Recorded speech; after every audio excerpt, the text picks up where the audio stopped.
Hi, my name is Matthew Klein. For my confirmation essay, I wrote about what it means to have a God who calls us to make a difference. The definition of making a difference is having a significant impact on a person or a situation. I think that definition is important to remember because God calls us to make a difference in the world by showing His love and compassion to our neighbors.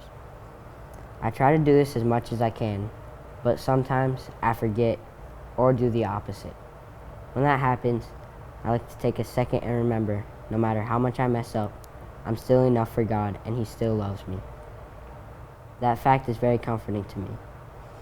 As it says in Romans 5:1-2, "Therefore, since we have been justified through faith, we have peace with God through our Lord Jesus Christ, through whom we have gained access by faith into this grace in which we now stand, and we boast in the hope of the glory of God." I like this verse because it reminds me that by faith we are justified with Christ. Through what I have been learning about the Apostles' Creed, I know that God was crucified, died, and was buried. Then He rose and ascended into heaven. God has made an impact on my life through baptism because He called me to be His own and loves me. As I have been studying the Ten Commandments, I have learned that God not only wrote these so we would avoid evil doings, but also so that we could do good to others. These commandments have helped me live my life more like God how He wants me to.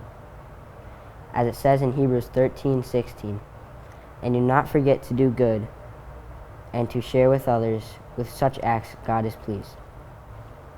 This verse goes back to what I said about how God did not only write the Ten Commandments so that we avoid evil doings, but also do good to others. God uses me in the lives of my neighbors by telling people about how He rose from the dead and how much He loves us, and that if we believe in Him, we can gain everlasting life in heaven. In John 15:16, which is one of my favorite verses, it says, "You did not choose me, but I chose you and appointed you, so that you should go and bear fruit, and that your fruit should remain, and that whatever you ask the Father in my name, He may give it to you." I think this verse goes well with what I was just talking about and how God uses us to go and spread the word of others. That is how He teaches us to worship, grow, and make a difference.